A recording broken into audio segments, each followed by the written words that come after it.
একদা একটি গ্রামে বাস করত একটি কাঠুরে পরিবার, যারা ছিল খুবই দরিদ্র এবং খুবই নিম্নবর্তী। তাদের একটাই দুঃখ, তাদের কোনো ছেলে সন্তান হতো না। এ নিয়ে তারা সারাক্ষণ মন খারাপ করে থাকতো। তো তারা সারাদিন এবং রাতে এসব নিয়ে সারাক্ষণ তারা স্বামী স্ত্রী ঝগড়া করতো যে তাদের কেন ছেলে সন্তান হয় না। তো তারা প্রায় এই বিষয় নিয়ে নানা রকম ঝগড়াঝাটি করতো সারাদিন রাত বেলায়। তবুও তারা মন খারাপ করে থাকতো, কেননা উপরওয়ালা তাদেরকে কোনো ছেলে সন্তান দেয়নি। তো প্রতিদিনের মতোই কাঠুরি রোজ সকালে তার গ্রামের মধ্যে দিয়ে চলে যায় জঙ্গলে কাঠ কাটার উদ্দেশ্যে। সে ছিল খুবই ভালো এবং সৎ নিষ্ঠাবান ব্যক্তি। তো প্রতিদিনের মতোই কাঠুরি যা জঙ্গলে কাঠ কাটতো তা সেগুলো বাজারে বিক্রি করে এবং সে টাকা দিয়ে তাদের রোজ সকালে এবং সংসার চলতো। এভাবে করে কাঠুরি নিজে কষ্ট করে পরিশ্রম করে সৎ নিষ্ঠাবান থাকতো এবং কোনো ধরনের সে খারাপ কাজ করতো না। তো একদিন রাতের বেলায় তারা স্বামী স্ত্রী কাঠুরি একসাথে বসে আড্ডা দিচ্ছিল। তো তার স্বামী তাকে বলে যে আল্লাহর কাছে আমরা এমন কোন পাপ করেছি যে আল্লাহ তালা আমাদের কোনো ছেলে সন্তান দেয় না? আমরা কি এমন অভিশাপ বা এমন খারাপ কাজ করেছি যার জন্য আমাদেরকে আল্লাহ তালা এমন নিকৃষ্ট বা খারাপ বান্দা হিসেবে রাখছে?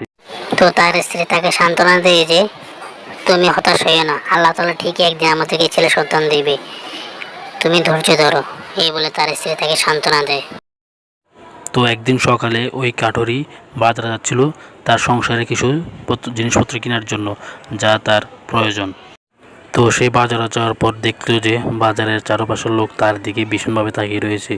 পরবর্তীতে দেখা যায় যে লোকেরা তার নিয়ে কানাঘুষা করছে যে তার ছেলে সন্তান নিয়ে। তো সে যখন দোকানের সামনে এসে হাজির হলো, তখন তাকে দেখে দোকানের পাশে থাকা লোকজন তাকে বলতে থাকলো যে এই বন্দার স্বামী, এই বন্দার স্বামী। তখন এইসব কথা বলে তাকে লোকজন জ্বালাতন করতে থাকলো এবং তাকে নিয়ে তিরস্কার করতে থাকলো। এতে করে সেই কাঠুরি ভীষণ মন খারাপ করলো এবং চারপাশের লোকজন তাকে নিয়ে হাসি ঠাট্টা করতে থাকলো। তো এইসব অবস্থা দেখে সেই কাঠুরির দোকান থেকে কিছু না কিনে সোজা তার বাড়ির দিকে চলে আসে। তারপর যখন সে বাড়িতে এসে মন খারাপ করে বসে থাকলো, তখন তার স্ত্রী এসে তাকে বলল যে কী হয়েছে। তখন লোকটি বলল যে আল্লাহ তাআলা আমাদের কোনো সন্তান দেয় না, এতে কি কোনো আমার হাতে আছে? আল্লাহ তাআলার ইচ্ছার বিরুদ্ধে গিয়ে আমি কখনো যেতে পারবো? কিন্তু লোকজন এগুলো কিছুই বোঝে না, তারা সারাক্ষণ আমাকে নিয়ে হাসি ঠাট্টা তিরস্কারি করে, এগুলো আমার ভালো লাগে না। তখন তার স্ত্রী বলে যে তুমি এত হতাশ হয়ে না, তো আল্লাহ ভরসা, তারা বলছে বলুক, একসময় দেখবে আল্লাহ তাআলা আমাদের খুবই খুশি করবে, আমাদের ছেলে সন্তান দেবে।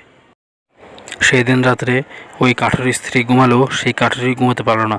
তার মন ভীষণ খারাপ ছিল, কেননা তাকে নিয়ে সবাই লোক হাসি ঠাট্টা তামাশা করে, তাকে বন্দার জামাই বলে।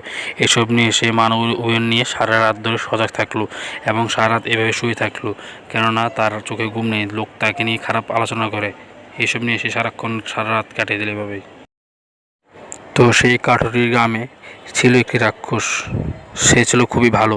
তো সে লক্ষ্য করলো যে আজকে কাঠুরির মনটা ভালো নেই। তখন তার ভীষণ মায় হলো, কেন তার গ্রামের লোকটির, এত দরিদ্র লোক, এত ভালো লোক, তার কেন মন খারাপ?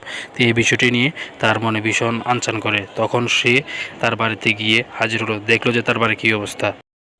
তো সেই দিন রাতে ওই রাক্ষসী গিয়ে দেখলো যে তাদের বাড়িতে সমস্যা, যে তাদের ছেলে মেয়ে নেই, এই নিয়ে তাদের পরিবারে অনেক অশান্তি, চারো সমাজের লোকজন তাদেরকে খারাপ চোখে দেখে। তো ওই রাক্ষসী সেই বিষয়টি বুঝতে পেরে রাক্ষসীর মনে খুবই দয় হয়। তখন সে তার জাদুর মাধ্যমে কাঠুরের স্ত্রীকে একটি ছেলে সন্তান দান করে। তো পরের দিন সকালে যখন কাঠুরির স্ত্রী জানতে পারে যে সে মা হতে চলেছে, তখন সেই বিষয়টি জেনে কাঠুরির মনে ভীষণ আনন্দ হয়। সে তার আনন্দ কীভাবে বুঝাবে তা সে কল্পনার বাইরে করতে পারতেছে না।